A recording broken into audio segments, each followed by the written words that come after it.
ځکه چې ابراهیم علیه السلام د الله تعالی په حکم سره د بیت الله تعمیر وکړ، په دا کې صرف د الله تعالی د عبادت کړل اجازت و. د الله تعالی عبادت خو څه کې بلکې 300 شپېته بتونه وروړل په دغه بیت الله کې یې شول او دغه عبادت یې شریک. د نبی علیه السلام په راتګ نه د مخه په دنیا کې څومره جهالت و، څومره تیاره وه، او د پیغمبر علیه السلام پر راتګ نه بعد د دنیا جهالت څومره ختم شو، څومره رڼوي پیدا شوله، څومره نورانیت پیدا شو. که سید نبی علیه السلام په بعثت نه د مخه د ټوله دنیا دا په جهالت کې ډیبه وه، هر طرف ته ظلم و، هر طرف ته تیاره وه، هر طرف ته جهالت و. دغه اندازه تاسو دغه خبره نه لګولی شئ چې د جاهلیت په دور کې د نبی علیه السلام په بعثت نه د مخه دغه زمانه ته دغه دور ته خلک د جاهلیت د دور نه ویل، دغه زمانه ته د جاهلیت د زمانه نه ویل چې دا د زمانه دا د جهالت زمانه دو، دا دور دا د جهالت ول دور دی. او دغه رنګه د چکیم هغه وخت کې جاهلیت په دور کې کیم خلکو نبی علیه السلام چې کیم قوم ته بعثت رشه، هغه قوم ته د نبی علیه السلام په بعثت نه د مخه اته امیین نه ویل چې دغه قوم دغه قبیله د امیین دي، د نواقفه دي، د جاهله دي، انپړ دي. دغه رنګه دغه وخت صورتحال دا و چې په دنیا کې څومره غټ د مذهب پیروکار دي او څومره غټ رهنماګون دي، د انسان په رهنمایي کې بالکل فیل شوي وي. د انسان رهنمایي کله نه شوی کړلی ځکه چې څومره آسماني کتابونه راغلي وي، که هغه تورات دی، زبور دی، انجیل دی، صحایف دي، په هغه کې دومره تبدیلي راغلې وه، په هغه کې دومره تحریف شوی و، دومره ترمیم کې راغلی و چې خلک اصل او د نقل د کتابو تمییز فرق نشه کړلی. خلک د حقیقت او د ملاوت پہچان تفریق یې کله نشه کړلی. نو دا د نبی علیه السلام په بعثت نه د مخه حالت. دغه رنګې نبی علیه السلام په بعثت نه د مخه د جاهلیت په دور کې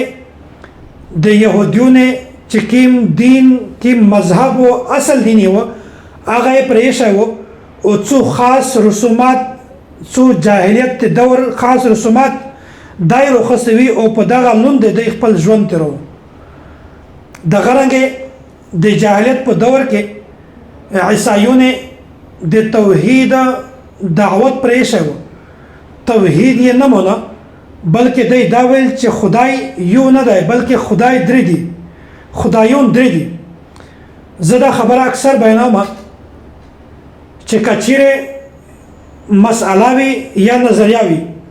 کچیرې مسئله وي چې درې تعلقه دا درې دي، کچیرې مسئله وي چې درې تعلقه دا یو دی، نو درې داسې طبقې دي، یو روافضه، یوه طبقه د مرزایونه او یوه طبقه د مسلمون اهل بدعت. دغه دا نظریاتو د مسالې په باره کې چې درې تعلقه دا درې نه دي بلکې درې تعلقه دا یو طلاق دی. او دغه رنګه کچیرې دغه درې د مسئله نه وي نظریه وي، نو دا نظریه د عیسایونو دو. عیسایون دا وایي یعنې چې خدای عیسی علیه السلام، مریم علیه السلام، یعنې چې دغه درې مجموعه دا خدای دی. نو کچیرې خبره د نظریه ولوي د عیسایون وایي چې درې دا یو دی. کچیرې خبره د مسئلې وي بیا روافضه، مرزایون، اهل حدیث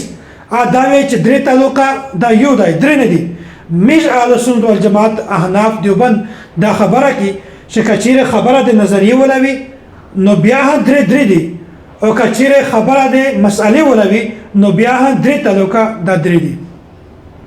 نو عیسایونه دغه نظریه وه، دا عقیده وه چې کسی توحید نشته، خدای یو نه دی بلکې خدایون دا درې دي. دا د جاهلیت دور دا خبره وي. د جاهلیت په دور کې د ایران چې کې مجوسیون وي یغه د الله تعالی عبادت نه کړ یغه د یوره عبادت کړ یوره بالک مخته ورتکشیش د یغه عبادت وکړ او دا چې کیما د یو برای نام صرف په خله باندې د الله تعالی نوم وخاص حالانکه په حقیقت کې د الله تعالی د ذات سره د الله تعالی د عبادت سره بالکل تعلق نه د غرانګه د جاهلیت په دور کې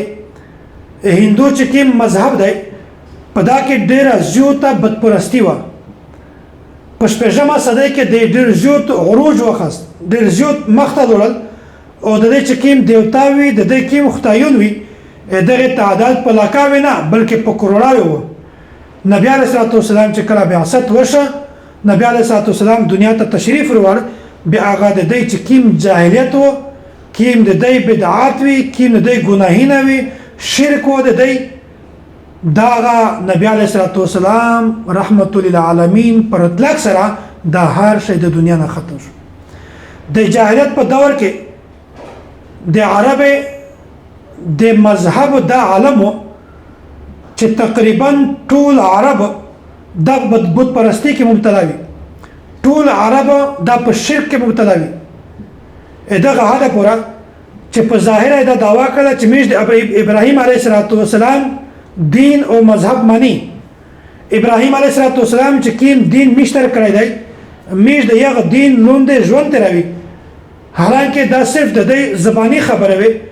حقیقت سره هیڅ تعلق نه وجد شي دی ځکه چې ابراهیم علیه السلام د الله تعالی په حکم سره د بیت الله تعمیر وکړ په دا کې صرف د الله تعالی د عبادت کړل اجازه و د الله تعالی عبادت خو څه کې بلکې درې سواش په تب بتونی وروړل په دغه بیت الله کې یې شول او دغه عبادت یې شریک نو عرب دغه د جاهلیت په دور کې په بت پرستی کې مشهور وي په شرک کې مشهور وي نبی علیه الصلاه والسلام چې کله بعثت وشه رحمت للعالمین رحمت جوړ شو دنیا ته راغی به دا ټول بت پرستی هم ختم شو دا ټول شرک هم ختم شو په دنیا کې د جاهلیت په دور کې لا قانونیت و قانون نه و ظلم و د ظلم و راج و جبر و هر انسان زون ته خپل قانون جوړو دغه هدا پورا چې کچېره یو غټ سړی وي مالدار سړی وي بیا د دې پورا زون ته قانون و جس کی لاٹھی اس کی بینس او چې کیم کاسو دا سوچ او غریب و د دې پورا زون ته قانون و کچېره داس کا سوچ هغه غټ و مالدار کاسو امیر او صاحب حیثیت کاسو دو څو کوالټي او ویلیو بیا چې کله دغه انسان چې مړ بیا د بدلا کې ډیر کسون د دنیا نه ختم کول د په بدلا کې ډیر کسون مړ کول او کچېره یو غریب کاس مړ کچا بیا د یو بدلا کې د یو چې کیم وارثون وي یو ته څری پي ورکړي او د چې کیم قانون دی انصاف دی هغه په انصاف نه نشه بدل به انصافي ورسره وشوله او د چې کیم قتل دی هغه ورته معاف کو څری پي ورکړي هغه خوشول نو د جاهلیت په دور کې انصاف نه و بلکې د ظلم راج و نبی علیه السلام چې کله دنیا ته تشریف وروړ نو په یو وخت کې انصاف هم قایم شو ظلم ختم شو په هر وخت کې انصاف کچېره هغه امیر کسوي کچېره هغه غریب کسوي د ټولو لپاره یو انصاف یو قانون